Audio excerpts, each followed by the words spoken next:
What's been your take on earnings so far? What are you expecting when it comes to today, the busiest day of the earnings season? Yeah, I think that going into Q2, the street was very pessimistic on earnings, which we saw in Q1, and we had a lot of nice surprises.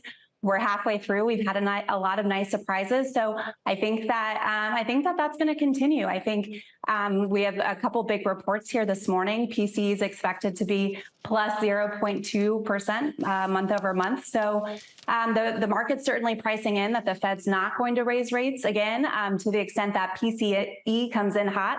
That could spook the market, but that is certainly not my expectation. All right, you're talking about some nice surprises as we're showing the futures right now, moving pretty much to its highs of the morning.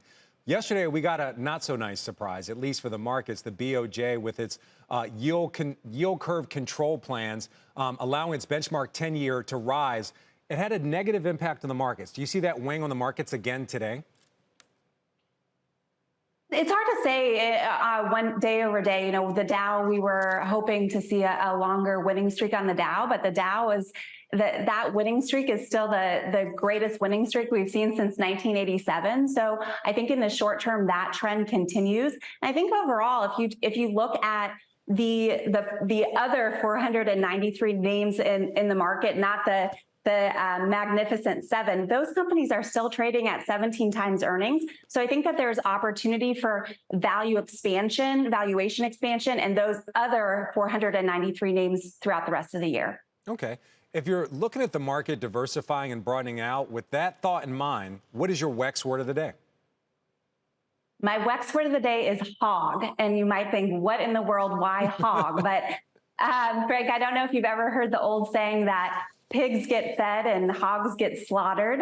One pearl of wisdom I was taught by my father about investing years ago is that you never go broke taking a profit. So I think that if you look at the Magnificent Seven, the big mega cap tech names, the Microsoft, Amazon, Googles of the world, they represent 28% market cap, but the S&P run year to date up 18%. Much of that is due to the big mega cap tech stocks. So I think now's the time to trim some of those positions, take some profits, and redeploy the capital in either undervalued or underweight positions in a portfolio. Okay, so with that in mind, I know you advise ultra high net worth individuals and families. So are you advising them today to take some of that money off the table? And if you're taking money off the table, where does the money go? Are there any other moves that you would advise your clients to make today? Yeah, so Frank, we're constantly rebalancing, and for us, what that means is, if you have a position, let's say that's doubled its size in a portfolio, it's time to trim that position. So, for example, Nvidia. It's not to say we don't like Nvidia. We think mega cap tech.